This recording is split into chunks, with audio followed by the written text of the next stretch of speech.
G'day everyone, Kate from the Narrate team here. This weekend is what we call at Narrate Vision Weekend. Adam engages us on a valuable principle: the daily leads to the dream. The very worst thing is to be on a run, a trail run, and to come around kind of a hairpin corner on the water line and see no more than 15 feet in front of you a black bear. It's the very worst thing. Right in the middle of the trail, nose in the grass. The good news is my reverse gear is in very good condition.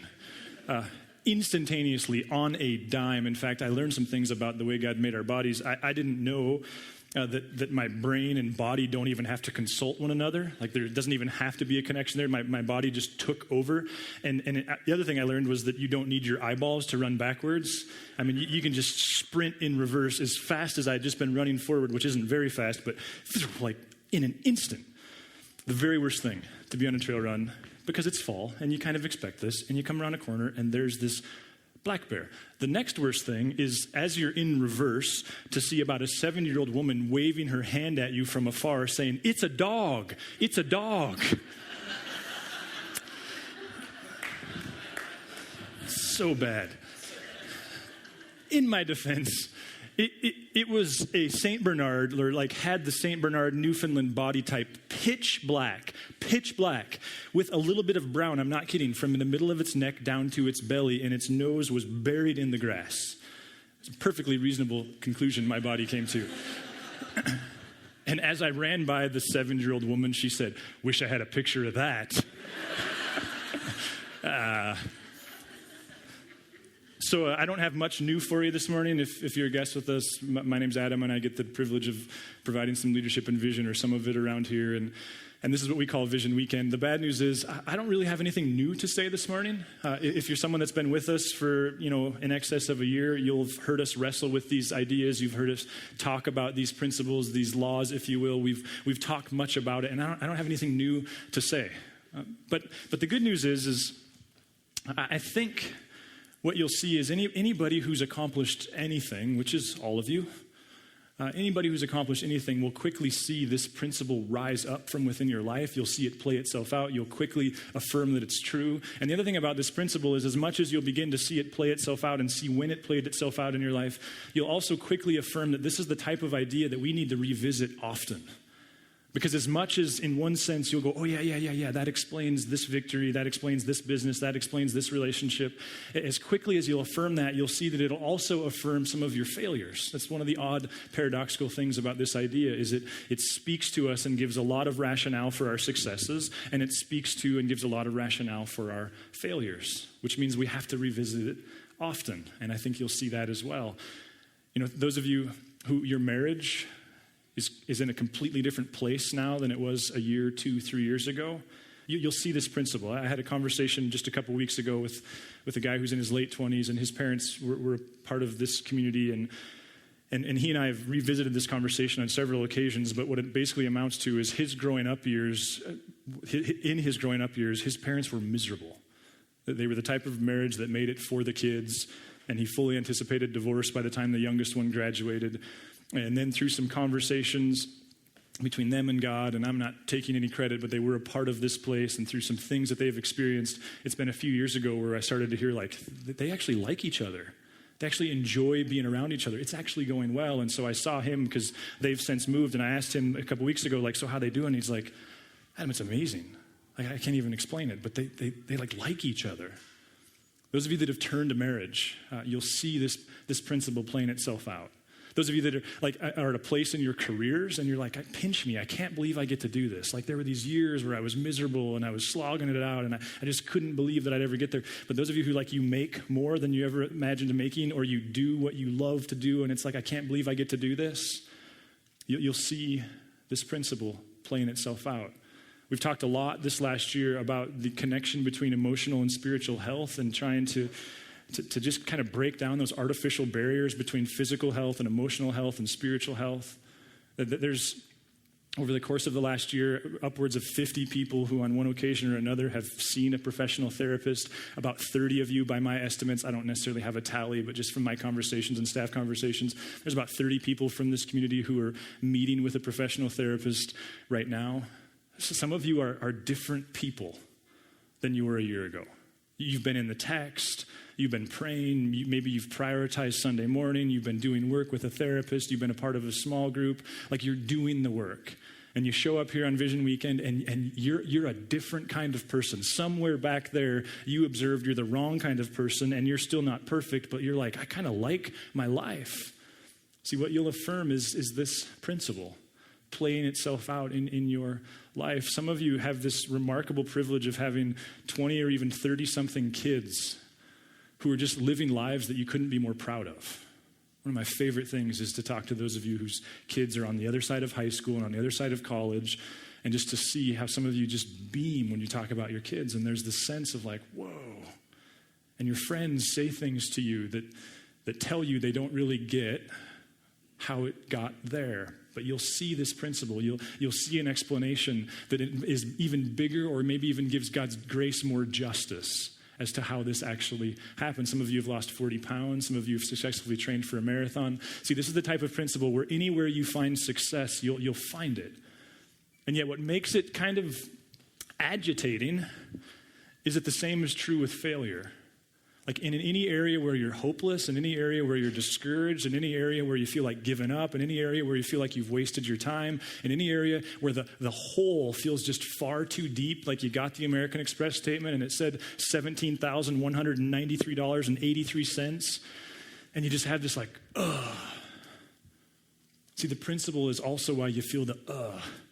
The marriage that you wonder, like, how would my life be different if I had just never stepped into it? Same deal. The struggles, the failures, it all encompasses this principle. And so it's this idea that we visit, and we visit it often, and I've quite frankly visited at every marriage ceremony I get to be a part of, because it's just everywhere. But the great thing about it is it's not just everywhere from the Christian perspective. Like for those of you that follow Jesus and spend time in the text and are really getting to know him and attuning your character to his, you'll see it all over. But for those of you that are suspicious of the church, don't believe in God, aren't so sure about spirituality, you'll see it all over your sector too. In fact, to me, one of the more fascinating studies that we can all be a part of, because it so parallels Christ and the gospel, is that of business and leadership. And you study business and leadership and you see this principle over and over and over and over and over again. It's like you know when you bought your first Subaru and you suddenly realized everybody owns a Subaru, like you didn't see it before, but now you realize, or you bought your first F-150 and it's like everybody, that's the way this thing happens. Any TED Talk fans out there? I know we're not kind of a raised hand church, but you can do it. So I think it's the second most viewed TED Talk ever is given by a guy named Simon Sinek. It's a TED Talk called Start With Why.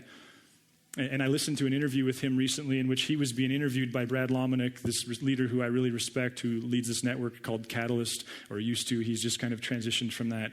And in about halfway through the interview, it was a real interesting thing because Brad set him up, is my opinion. He made an assumption that he assumed Simon Sinek would sign off on, and he didn't. And there was this very kind of adult pants kind of thing that happened because they didn't avoid it. They just acknowledged, like, I think we disagree here. See, what Brad Lomenick said is, so, Simon, talk to us about our sense of entitlement. And in particular, he was asking him to speak to millennials or Gen Yers, but I think it's fair to say it's a cultural thing. He said, help us with our issues with entitlement. And Simon Sinek actually took issue. He said, I would actually take issue with that conclusion. I don't think entitlement actually explains the ills that plague us at all. And he went on to unpack what he thought really were the issues. I was going, it's the same thing. It's in leadership. It's in our lives. If you've ever spent any time in the text, one of the questions that will begin to haunt you is why Joshua? Why not Billy? Why Moses? Why Daniel? Why Mary? Why Esther? Like, why did God use the people he used and not use the people he didn't use? And it becomes this fascinating study because all we can really do is form some kind of hypothesis. God doesn't actually say, well, Moses was 6'1" and he was from this part of Egypt. He doesn't say any of that. So we just kind of have to put it all together. But this principle, I think, can help us begin to explore why Moses and why Mary and why Esther and why Elizabeth and why Joseph.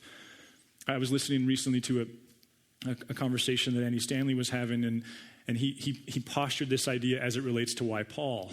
And I think it totally grabs this principle.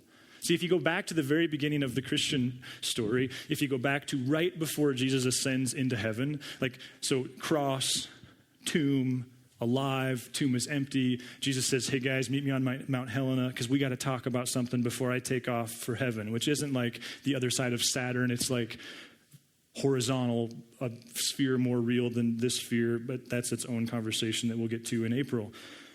Jesus says this to his guys. Some of you will remember this. Hey, guys, all authority in heaven and on earth has been given to me. So it's not Caesar, it's not Herod, it's not any ruler. I'm king. It's not Leonardo DiCaprio leaning on the front of a boat. It's me. That was good, right? Could I just confess something? I have never watched the Titanic. Anybody else can wear that badge of honor? Yeah, brothers unite. Yes. Wow, you guys are all like sappy movie lovers. Therefore, go and make disciples of all nations, baptizing them in the name of the Father and the Son and the Holy Spirit, and teaching them to obey everything I've commanded you. And truly I'm with you always to the very end of the age. So Jesus, right before he's going to leave, he says to his guys, hey guys, I'm the boss, so go spread that word. Go be heralds, would have been the first century word. Go tell people who I am and what I'm about. And oh yeah, where should you go? Where did he tell them to go? Everywhere, all nations. Anybody remember where they went? Jerusalem. And they stayed there for a long time.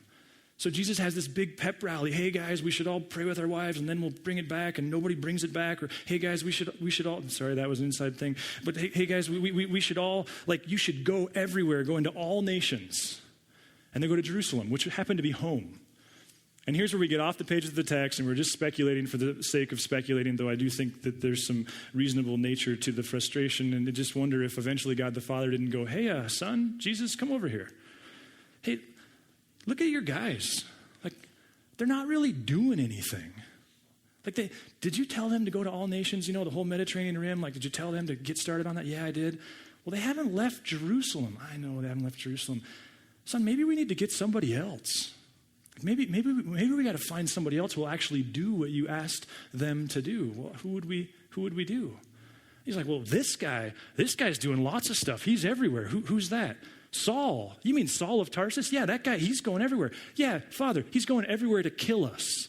You mean the Saul of Tarsus who came to the Pharisees because the Pharisees were going, hey, this Jewish sect thing, this is proving a problem. They could wipe out all of Judaism. We got to deal with them. We better get together and think about it. And Saul of Tarsus who showed up and said, think about nothing. You give me permission, I'll go kill all of them, every single one of them. So the Pharisees said, okay, get after it. And they gave Saul permission. And Saul, one by one, started hunting down all these Christ followers, killing them, everyone that he could find. Jesus says, you mean that Saul? We should get that Saul? Well, yeah, he's doing something. Let's get him. Well, how would you do that? And I just wonder if God says, well, I don't know, knock him off remember he's riding to Damascus. So Jesus comes along and he knocks him off and he knocks him onto his. You with me? If you don't read with me, you don't read your Bible, which is okay. It's a donkey. He's riding a donkey, so he knocks him off his donkey and onto his donkey. And he's blind. And what's happening? And Jesus says, hey, Paul, I want you to switch teams. Whoa, you are real. You're talking to me. Okay, well, you give me my sight back and I'll switch teams. Okay, so we're switching teams. So Saul suddenly believes Jesus. He experiences him. He goes into the desert. He studies with him. He goes to Jerusalem. You remember this? He marches into Jerusalem. He hunts down the 11 because one of them's already gone. He's become a traitor. And so he goes to Jerusalem. He says, hey, guys, Jesus told us to go to all nations, right? Yep, okay, so I just wonder if he didn't lay a map out. Okay, guys, here's the world we're talking about. The whole Mediterranean world. So tell you what, guys, let's divide this up. And I just wonder if you just took a pen and it's tell you what, why don't you 11, you take Jerusalem, and I'll take the whole Mediterranean rim, all those port cities, all those places where there's crossroads, all these areas that are scary and the culture's foreign, I'll go there. You stay in Jerusalem, I'll go there. And I just wonder if the disciples went, okay. And God goes, that guy gets to write half the New Testament. That's what he gets to do. Why? Because, see, if you lead a business, if you lead anything, one of the council guys said to me this week, you want to find somebody to do something, find someone who's already busy. See, this principle, it shows up everywhere in the text. Everywhere. It doesn't just show up in the text, though. It doesn't just show up in business. It doesn't just show up in our lives. It also shows up in any area where you find high performers. I like to talk about football. Now, if you don't like football, I'm sorry. Probably not your church, but I mean, just kidding. But I'm just telling you, like, you'll probably like the coffee and not the speakers when it's me. So, just to give you a little context, those of you that hate football, the way the football season happens is the Super Bowl ends, and then the rosters expand from 53 to 90. So 90 guys on, 32 teams, I believe.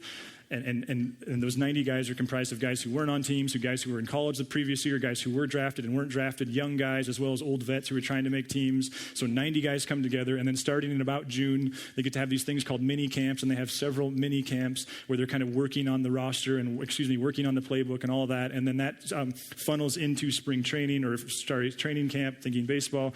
That funnels into training camp. Then by the last week of August, those 90 have to get pared back down to 53. So, Chip Kelly, this guy, some of you may be familiar with Chip Kelly. He used to coach the University of Oregon, and then he cheated, and he left before he could get suspended, and he went to the NFL. Just saying, right? I mean, sorry if you're a Ducks fan, but you got away with it. Good job. So, just kidding. I'm getting this. Stop. So, Chip Kelly, who is an innovative coach.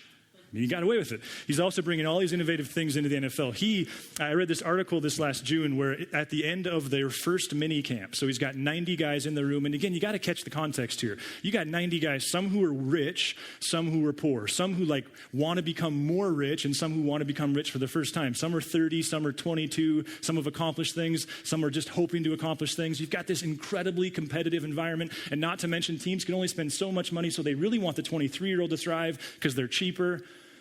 And there's only 53 spots. And Chip Kelly ended his last mini camp, where the context is there's 90 of you and you love this, and there's 53 spots available in about 2 months. And here's what he said to him. He says, everybody has the same amount of time during the day. You can spend your time or you can invest your time. Guys, here's the deal. You all want these spots. There's only 53 spots. Almost half of you are going to be selling cars here in just a few weeks. Half of you are going to be doing something else. But let me just tell you, the guys who get the spots, and you can see this principle beginning to flesh out. Jesus over and over and over goes after this principle. One of my favorites is in Luke 13. In Luke 13, Jesus he's going along and he wants to address the kingdom of God. And listen to what he says. He uses a noxious weed to make this point. He says, Then Jesus asked, what is the kingdom of God like? Now, parenthetical note, notice he says, what is the kingdom of God like? Not like, how do I get into heaven, or what does it mean to invite Jesus into my heart? He's like, no. What's the kingdom of God like? How do we step back into that relationship that we were originally made for, where God's kingdom and his ways and his characters crash into earth through us? Like, what's that about? How do we do that? What shall I compare it to, he says. It's like a mustard seed, which a man took and planted in his garden. It grew and became a tree, and the birds perched in its branches. A few years ago, my friend Christian gave me some hops, rhizomes. I planted them in my backyard. And then a few months later, I was talking to my friend Brian, hey, Brian, I planted Cascade hops in my backyard. And he said, you're going to wish you didn't do that. I was like, what do you mean you wish you're going to do that? It's a noxious weed, Adam. You're going to wish you didn't do that.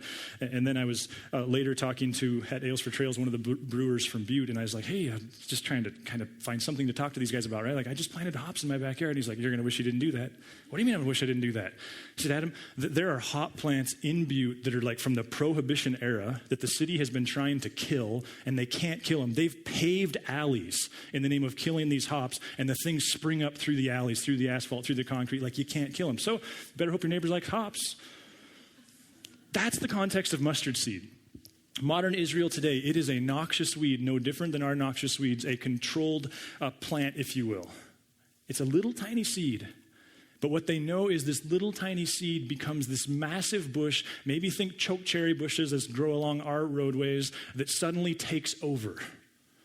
Interesting, isn't it, that Jesus, who had bigger vision, dare I say, than any human who's ever walked the planet, helped that he was God.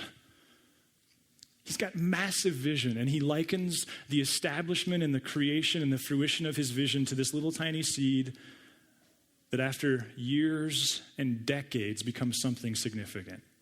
See, he touches on this idea that we walk out the door and we see a 40-foot fir tree, and what's easily lost is the seemingly insignificant seed that it started from. And what's really hard for us to appreciate is that thing's not days old, and it's not weeks old, and it's not years old. It's decades old. And over and over again, Jesus says, you want to experience a different kind of marriage. You want your finances to be different. You want your kids to be healthy. You want a different kind of life. You want to follow me. You want to be emotionally healthy. You want to be in shape. Great. And then there's this principle. And the principle that we've talked about over and over again is this idea that it's the daily that leads to the dream. That it's not the dream that leads to the dream, it's the daily. See, those of you who have turned a corner in your marriage, you know this. You don't turn a corner because of a book or a sermon or a podcast or an idea or a counseling session. It's days and weeks and years. The hardest work that I do and the work that I'm the least effective at is marriage counseling. Now, some of that is because I don't have the skills and training, and that's why we are so excited to be working with professional therapists. But some of it, and if this is you, I don't mean this to induce guilt, but I do mean it to be honest. What happens is someone sits in my office or at the coffee shop with me, and they're 15 years into creating a culture in their marriage, and they find out that they're miserable and they hate it. You hate it. And then, and this is perfectly reasonable, they want a book, an idea, me to say something to her, me to say something to him. They want something that tomorrow will change the culture of their marriage. And it doesn't work. See, it's the same thing. Those of you who are in a place in your leadership and in your business and you're like, I can't believe I'm here. You know this. You bought a lot of time. You went to a lot of school. You paid a lot of money for your tuition. You've done menial tasks for a long time. Like you've worked your way there. You started this business and you thought, man, I'll probably have to go get a real job in 5 years. And it's been 30 years and you can't believe it. But it's because it's the daily, isn't it? Whether you've lost 30 pounds or got out of debt, or you're in this place financially that you never fathomed being, or you have the type of influence and leadership that you never imagined having, it's not because someone waved a wand. It's because you began to figure out how to translate the dream and the desire into the daily. See what Simon Sinek, you know what he said to Brad Lomenick? He said, I don't think the issue is entitlement. I think the issue is we are an instant culture. You want an answer to your question, go to Google or Wikipedia, and you can have it instantly. We need to have a conversation about its accuracy, but you can have it. Like, you want to watch your favorite TV show? You don't have to wait until Thursday. Your parents did that. You've got Hulu. You've got Netflix. You want to date? There's a website for that. You want to buy something? You don't have to go to the city. You don't have to wait till your next trip to Seattle. In fact, if you order it in the next 1 hour and 13 minutes for another $3.99, you can have it tomorrow.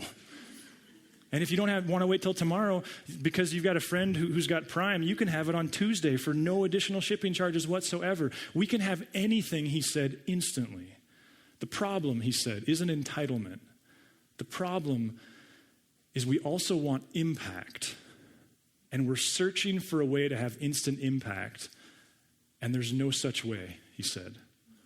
What people don't understand, and this is where I push back on putting a finger in the spine or the sternum of millennials or Gen Yers. I think it's all of us. We made them. What we don't understand is, yes, we want impact, and we want it now. He went on to explain that because we want instant impact and there's no way to get instant impact, what we have is people who give lots of energy to lots of things and they don't have impact. And he said, in my experience consulting with businesses and organizations all over the world, the most unhappy people are those who give lots of energy to lots of things. It's about the journey, he said, and we don't appreciate the journey. Another guy I heard say, he was speaking directly to 20-somethings, and I think this is all of us, and he said what most people who are in their 20s, and I'm going to say 30s, and what they don't understand is that successful people, those they envy, those they look up to, they were just normal people who played their position, and they played it for a long time. See what Simon Sinek in business, you look at the Gospels and you start to ask, like, how did Paul, who wasn't even a part of the original 12 or 70 or 120 or 4,000 or 5, there's no group of people you can find Paul a part of in Jesus' lifetime. How did he get to write half the New Testament? Well, I think part of the explanation is I think he was as overwhelmed as the disciples were, as how in the world do we take this to all the world? Like, I don't even know how I'm going to live till tomorrow, let alone take this message to Rome. Like, how does that happen? I don't think Paul knew either, but he just said, I'll do something today and something tomorrow and something the next day. And suddenly he had touched the entire Mediterranean rim. See what Chip Kelly, and you're ahead of me, but what Chip Kelly was saying to his guys was, guys, you're all on pretty equal ground. You make it to the 90 roster spot in the NFL, you're a pretty athletic, pretty hardworking dude. So let's just be clear. The guys who make the 53 will be the guys who translate the dream of the 53 to every day that lies between that day and right now. See, when you look at Jesus, over and over and over again, he talked about God's grace, but he also talked about staying faithful in the daily needs of life. I have this obsession with bonsai trees. It goes back to when I was in high school and I tried to grow some there. I know, you guys will never come to church here again, but just being real. And when I was in high school, I lived in my parents' attic and there was no light and it was cold, and so they died, and so I kind of gave that up. And then my wife and I moved here and we ended up with this sunroom on our house that was mostly unfinished, and so I suddenly was like, I can buy some bonsai trees. So I bought some bonsai trees, and there was a couple of years where it would be fair to say that I was obsessed with them. Trees in a little tiny pot, and then this summer, my wife made the comment to me, she said, Adam, you're not really into bonsais anymore, are you? And I kind of took offense. Or at least it was like, wait a minute, I like bonsai trees. And I was processing that, and I realized that it's not that I don't like bonsai trees, it's that I got real. See, a bonsai tree, by definition, is a giant, thick-trunked tree in a little tiny pot. That kind of like Aladdin, right? Like that's what it is. And yeah, you can go spend hundreds of dollars and buy yourself one of those, but that's no fun. See, what I've realized is, like, I won't own a bonsai tree for 20 years. I mean, I've got a spindly plant in a square, cute little pot, but I don't have a bonsai tree. I've got a plant in a dorky little pot. My kids might have bonsai trees. I'll never, perhaps, have one. And it was then that I realized why I love the 2 spindly bonsai trees I have on my desk at the office. I mean, they're cuts from actually the first ones that I bought, and so, I mean, they're pathetic. They're not even as big as a pencil, and these things grow super slow. And I realized that they're a daily reminder to me that you don't get the dream because you had the dream. You get the dream because you do the work on a daily basis. And someday I hope to hand over the keys to somebody, and at that point, I might have a bonsai tree to give them, but probably not until then. See, in some sense, isn't this kind of intuitive, and we go like, oh, yeah, that makes sense. So why do we forget it so easily? I have a theory. I wonder if part of why we embrace it and we see it and then we neglect it is because it's the type of law that when you break it, you don't get instant feedback. See, if I break the law of gravity, like, we'll all know instantly. Adam just broke the law of gravity. He fell off the stage. Climb a ladder, jump off, don't hover, broke the law of gravity. It's like Pinocchio. Like Pinocchio lies, nose grows, instant feedback. Break the law of the daily needs of the dream, though, and you can get away with that. You can be sloppy in your business, sloppy in your marriage, sloppy in your finances. You can be a dreamer for a long time, can't you? And no one will know that you're actually cheating the law, because while you're dreaming about having this successful business, you're actually surfing the internet. No one will know. See, Paul, this is where he is so timeless. To these people in Galatia, he addressed this very issue. In Galatians chapter 6, for those of you that are YouVersion and with me, I'm not checking scores, by the way, that's the Bible. Paul says this, do not be deceived. God cannot be mocked. A man or a person reaps what he sows. See, Paul's going, hey, yeah, God is in control. Yep, all authority has been given to him. His grace is sufficient. Yep, all those things are true. But you know what? The guy who makes the soccer team didn't just have God on his side, because he also had the daily on his side. See, the thing about this principle that Paul's talking about is the principle of sowing and reaping. It's got a couple dynamics to it. First of all, when you reap greater. Some of you have businesses and marriages and finances, and you're like, I just don't deserve this. And the reason you have that sense is because the daily tasks you do, it's incongruent with the blessing that you have. That's the way sowing works. You start with this little tiny pine cone, you end up with this giant tree. You play your guitar for an hour a day, and over 10 years, you've actually got some skill. So when you sow, you reap greater. But the other thing is when you sow, you reap later. And that's why we quit. Because you don't get to sow today and reap tomorrow. You sow today and you reap years, sometimes decades later. So listen, we call this Vision Weekend, and really next weekend's more Vision Weekend, because originally we started by saying, hey, we should take the first week of the year and we should talk about our successes, we should talk about our failures, we should talk about our hopes for the future, and we're going to do all that next week. But a few years ago, what we realized was to gather and talk about vision. Well, if we're going to be responsible with what vision is, we don't just gather and talk about the big, grandiose ideas. We gather and we talk about the reality of how vision works, that vision is cheap. An idea is easy. You don't have to even get out of bed to have a good idea. The real work of vision is the daily grind. Listen, I don't know what it is you're passionate about. I don't know what it is you're hoping for. I don't know what your goals are with your finances or your relationship with God, your physical, your emotional health. I don't know what it is you're hoping for your kids, what kind of sports dreams you have. I don't know what it is you're trying to accomplish with your career 20 years from now. I don't know where you're trying to get. I hope it has something to do with God's kingdom and you being a vessel through which it can break. I'm honored when this place and Narrate and what we're doing together has something to do with your hopes. But I know this, it's all empty and meaningless until you translate it to the daily. Until then, you're just a dreamer. You're just another person who's giving lots and lots of energy to lots and lots of things and finding out far too late that you're cheating the law of sowing and reaping. And for those of you that are new to the conversation about Jesus, see, the paradox of Christ is that the cross breaks the law. That in a very real sense, the cross and the resurrection and what Christ accomplished, it breaks the law of you getting what you deserve. You get him when what you've sown is destruction.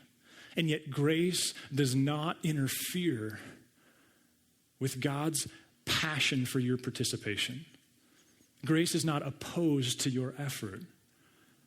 And so for me, Vision Weekend is about looking back and looking ahead, and we'll do that next week. But first and foremost, it's about being a people with both feet on the ground and to going, whatever it is you hope to accomplish in your marriage and in your relationships and in your finances and in your life and in the kingdom and in your spirituality and with us together, let's just be sure we're translating that to the daily before we're just another group of dreamers. If you would like to engage further with Narrate Church, you can find contact information online, www.narratechurch.org. We would love to hear from you.